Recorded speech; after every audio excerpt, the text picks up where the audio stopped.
porque nunca la profecía fue traída por voluntad humana, sino que los santos hombres de Dios hablaron siendo inspirados por el Espíritu Santo. Esta declaración del apóstol San Pedro es la que nos invita a encontrarnos diariamente buscando ser reavivados por su palabra. Hoy nos detenemos o iniciamos la lectura y reflexión del libro de Zacarías y nos detenemos en su primer capítulo. Pero hagámoslo en un espíritu de oración. Padre nuestro que estás en los cielos, bendícenos al meditar en tu palabra. Por favor, asístenos con tu gracia. Te lo pido y te lo agradezco en el nombre de Jesús. Amén.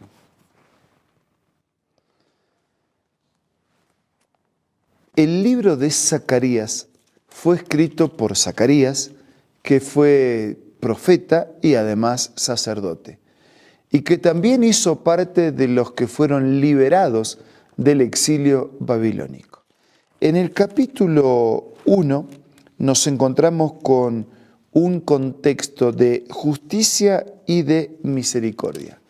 La palabra Zacarías significa el Señor recuerda.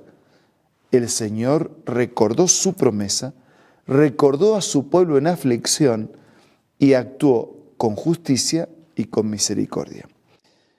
Dice el primer versículo: en el mes octavo del segundo año del reinado de Darío, la palabra del Señor vino al profeta Zacarías, hijo de Berequías y nieto de Idó. El Señor está ardiendo en ira contra los antepasados de ustedes, por lo tanto, adviértele al pueblo que así dice el Señor Todopoderoso. ¿Y cuál es la advertencia? Vuélvanse a mí, y yo me volveré a ustedes. Un mensaje de advertencia: cuidado, no jueguen, justicia de Dios. Un mensaje de misericordia: vuélvanse a mí. Un mensaje de esperanza: y yo me volveré a ustedes. Justicia, misericordia y esperanza juntos. Vuélvanse a mí y yo me volveré a ustedes, afirma el Señor Todopoderoso. Versículo 4. No sean como sus antepasados, a quienes le proclamaron los profetas de antaño, que así dice el Señor Todopoderoso. Vuélvanse de su mala conducta y de sus malas prácticas, porque ellos no me obedecieron ni me prestaron atención, dice el Señor. Versículo 5. Ahora, ¿dónde están esos antepasados que no obedecieron? ¿Acaso los profetas siguen con vida? ¿No se cumplieron en sus antepasados las palabras y los decretos que a mis siervos los profetas ordené comunicarles? Ustedes ya saben lo que pasó. Tanto los que aceptaron la advertencia como los que no aceptaron. Ya saben lo que pasa. Ya saben lo que ocurre. Quien camina por este camino, este es el final. Quien camina por este otro camino, este otro es el final. Entonces ellos se volvieron al Señor y dijeron: el Señor Todopoderoso nos ha tratado tal como había resuelto hacerlo, conforme a lo que merecen nuestra conducta y nuestras acciones. ¿Qué actitud correcta y adecuada? Primero volver a Dios, volverse a Dios, reconociendo que Dios es justo y que ellos merecían cosechar lo que habían sembrado. Ni siempre, ni todos tienen esa actitud honesta de reconocer que lo que enfrentamos es el resultado de cosechar lo que sembramos. Es cierto, ya lo expliqué algunas veces, que muchas veces cosechamos lo que no sembramos, porque el pecado existe en el mundo y hay un sufrimiento indirecto, pero también hay un sufrimiento directo, resultado de nuestras propias acciones. Y la actitud de ellos fue reconocer que sufrían lo que ellos mismos habían buscado, por eso estaban queriendo volver a Dios. En el versículo 7 aparece la primera visión que recibe Zacarías: el hombre entre los arrayanes. Dice que en el segundo año del reinado de Darío, en el día 24 del mes de Sebat, que es el mes 11, la palabra del Señor vino al profeta Zacarías, hijo de Berequías, nieto de Idó. Y yo quiero detenerme solo un instante. nosotros vamos a notar siempre en los profetas esta misma actitud. La palabra del Señor vino a Zacarías y así. Cuando el profeta habla, no habla por sí solo. La palabra profeta significa portavoz de Dios. La palabra del Señor vino a mí, diles. Y el profeta va y dice. El profeta es un intermediario, recibe y transmite. El profeta no inventa, el profeta no crea, el profeta no origina, el profeta no es original. El profeta transmite en un vocabulario humano lo que Dios le pidió a transmitir. Versículo 8. Una noche tuve una visión en la cual vi a un hombre montado en un caballo alazán. Ese hombre se detuvo entre los arrayanes que había en una hondonada, y detrás de él había jinetes en caballos alazanes, bayos y blancos. Y yo le pregunté, ¿qué significan esos jinetes, mi señor? Versículo 9. Y el ángel que hablaba conmigo me respondió, voy a explicarte lo que significan. Ahí vemos otra vez la incapacidad del profeta para entender el mensaje y un Dios que a través de su espíritu y de su ángel y lo ilustra para que sea más entendible y lo explica. Voy a explicarte lo que significa. Versículo 10. Y el hombre que estaba entre los arrayanes me dijo, el Señor ha enviado estos jinetes a recorrer toda la tierra. Los jinetes informaron al ángel del Señor que estaba entre los arrayanes. Hemos recorrido toda la tierra, por cierto la encontramos tranquila y en paz. Versículo 12. Ante esto el ángel del Señor replicó, Señor Todopoderoso, ¿hasta cuándo te negarás a compadecerte de Jerusalén y de las ciudades de Judá con las que has estado enojado en estos 70 años? Ya son 70 años que te estás enojado, no es mucho tiempo. Bueno, el Señor había establecido una profecía y estaba cumpliendo su propia profecía. Versículo 13. El Señor respondió con palabras buenas y consoladoras al ángel que hablaba conmigo. Luego el ángel me dijo, proclama este mensaje de parte del Señor Todopoderoso. Un Dios que ya había anticipado el futuro, que había hablado de un tiempo de cautividad, de esclavitud, de sometimiento, pero un Dios que también había dado una esperanza. Y ahora retoma su mensaje de esperanza. Dice, mi amor por Sión y por Jerusalén me hacen sentir celos por ellas. O sea, yo tengo un sentido especial de protección por estas ciudades, por este pueblo mío. En cambio estoy lleno de ira con las naciones engreídas.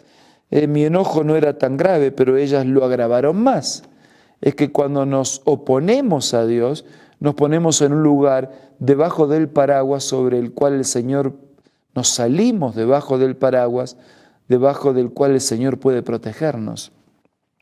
Por lo tanto, así dice el Señor, volveré a compadecerme de Jerusalén, se reconstruirá mi templo, se extenderá el cordel de medir, afirma el Señor Todopoderoso. Proclama además lo siguiente de parte del Señor Todopoderoso. Estoy en el versículo 17. Otra vez mis ciudades rebosarán de bienes, otra vez el Señor consolará a Sión, otra vez escogerá a Jerusalén. Un Dios que ya había prometido y que ahora está recordando que va a cumplir lo que había prometido.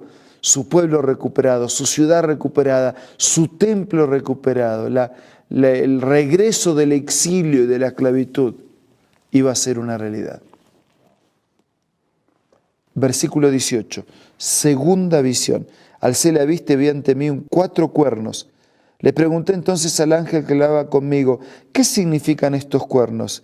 Y el ángel me respondió, estos cuernos son los poderes que dispersaron a Judá, a Israel y a Jerusalén. 4, ¿no? Los 4 puntos cardinales, como la extensión de todo ese territorio que rodeaba.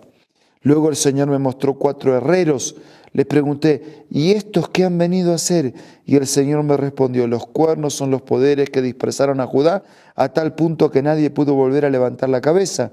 Y los herreros han venido para aterrorizarlos, para deshacer el poder de las naciones que levantaron sus cuernos contra la tierra de Judá y dispersaron a sus habitantes. De manera ilustrada y clara, a través del profeta, así como a través de otros profetas, había determinado ese tiempo de 70 años de esclavitud, ahora estaba llegando el tiempo en que se terminarían. Y dice, esos jinetes y esos cuernos y esos herreros, se iba a terminar esa opresión y ese dominio. Y los herreros iban a terminar con esos cuernos, iban a deshacer el poder de las naciones que se habían levantado contra Judá y que habían dispersado a sus habitantes. Y a través de estas visiones y profetas, para aquellos sometidos de aquellos días, Dios tuvo un mensaje de esperanza, de seguridad. Hoy también somos sometidos por los enemigos que son más que naciones. Pueden ser naciones, pueden ser poderes políticos, religiosos, pueden ser poderes sin religión, pueden ser situaciones internas, propias, externas, los enemigos. Pero el Señor ha prometido terminar con nuestros enemigos, con nuestros males, con los suyos, con los suyos, con los suyos, terminar con nuestros males para siempre. Queridos, este es momento de confiar en Dios, en su intervención, que terminará nuestros males para siempre. Entonces vamos a confiar, vamos a orar.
Padre nuestro que estás en los cielos, confiamos en tus promesas, confiamos en tu intervención, pero no solo queremos confiar, queremos actuar, queremos obedecerte, queremos andar en tus caminos, queremos hacer tu voluntad.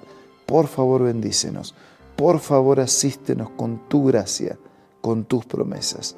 Sé con nosotros, con todos nuestros amigos y hermanos.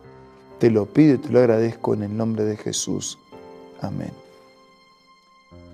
Muchas gracias por su compañía. Nos reencontramos mañana para seguir siendo reavivados por la palabra del Señor.